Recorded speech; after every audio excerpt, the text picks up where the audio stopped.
If you think you could survive ancient Rome just by slowing down, eating healthy, and avoiding drama, my condolences. In ancient Rome, an ordinary day was enough to make you disappear from history. No war, no gladiators, no palace conspiracies. All it took was waking up, going outside, and doing completely normal things.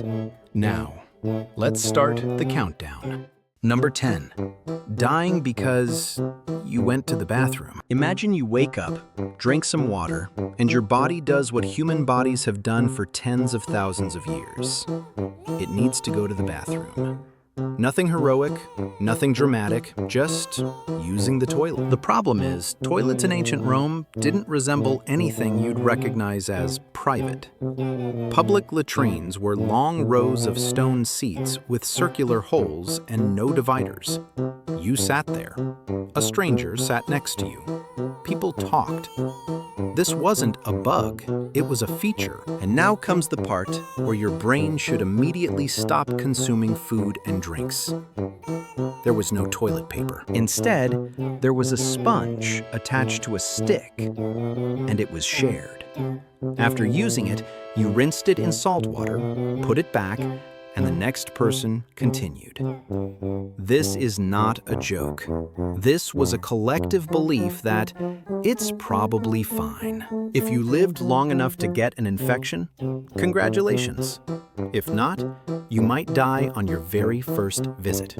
From bacteria, parasites, or simply because your body said, no, absolutely not. In other words, Rome didn't need war to kill people. They just needed a toilet. Number 9. Bathing without getting clean. You might think, okay, hygiene was terrible, but at least the Romans liked bathing. And that's true. They really liked bathing. So much that bathing became a major social activity. But here's the problem. Bathing did not mean being clean. Imagine a large pool. Lots of people, lots of sweat, lots of dirt, lots of skin diseases. And the water wasn't changed very often. You didn't step in to wash yourself.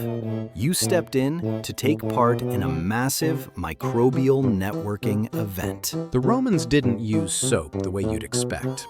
They covered their bodies in oil, then used a metal tool called a strigil to scrape off the oil, sweat, and dirt. Sounds reasonable. Until you learn that the tool was shared all day by everyone. So if your plan was to take a bath and then go home for dinner, there was a good chance you'd return with a completely new collection of bacteria, along with an infection, a fever, and a very difficult to explain cause of death in your family history. Basically, Roman bathhouses were like public swimming pools, but without chlorine, without hygiene standards, and without anyone knowing what bacteria were. And yet, they were incredibly proud of them. And that's the scariest part. They genuinely believed they were living in a civilized society. Number 8. Drinking water that was actually lead. You're thirsty. Very thirsty. So you do the most reasonable thing a human can do. You drink water. No partying, no risk-taking, no stupidity. Just water. The tiny problem is, Rome's water system was made of lead. A lot of lead. Lead pipes, lead pots. They even used lead to sweeten wine because it tasted better. And no, they had no idea lead was poisonous. They just knew it was convenient. So every day you drink water. Your body stores lead. Your brain starts behaving strangely. You become more irritable. Your reactions slow down.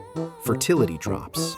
Memory gets worse. But since everyone feels this way, nobody finds it strange. Hollywood loves to portray Roman senators as intelligent, calm, hyper-rational, calculating like machines. In reality, there's a very real chance they were holding meetings while suffering from collective heavy metal poisoning. And here's the ironic part. You don't die immediately. You die slowly. very slowly, very normally. The kind of death where people around you just say, probably old age. No, it might have been because you drank water. Number 7, dining like a civilized person. You're invited to a banquet. The elite. Great food. Wine flowing like a river. You think, okay, finally a safe day. Wrong. Roman banquets weren't about eating until you were full. They were endurance contests. People ate too much, drank too much, then threw up so they could eat more. Not because they were drunk, but because it was a lifestyle. Some places even had special rooms just for that, for convenience. The food, not always fresh. No refrigerators. No food safety standards. Heavy spices were used to mask the smell of rotten meat. If you had stomach pain, no one worried. Everyone had stomach pain. The wine was usually diluted with water. Remember number 8? Yeah, that water. So if you survived the banquet, you didn't win. You just didn't lose immediately. Rome called this civilization. Your body called it, I tried to warn you. Number 6, trusting extremely creative medical treatments. You get sick, a mild fever, an infection, a headache. So you turn to Roman medicine, and they are very enthusiastic. The problem is, Roman medicine was a mix of superstition, guesswork, and hope. Treatments could include herbs, wine, animal blood, or things that sounded more like curses than prescriptions. Yes, there were skilled doctors, but there were also plenty of experts who believed illness was caused by angry gods. So the solution might be prayer, sacrifice, or wearing an amulet. If you were lucky, your body healed itself. If not, you died. And everyone concluded the gods didn't like him. Not because of bacteria, not because of infection, not because of incorrect treatment, but because gods. Very convenient for the medical profession. Number 5, going outside and getting crushed. You just wanted to go outside for a short walk, get some air, think about life. A perfectly healthy activity, except Roman streets were a massive death trap. Multi-story buildings were thrown up quickly using cheap materials and close enough engineering. Balconies, bricks, flower pots, and even trash were regularly thrown straight into the street. No warning signs, no barriers, no apologies. The unwritten rule was simple. If you got crushed, it was your fault for standing in the wrong place. And then there were the chariots. Lots of chariots.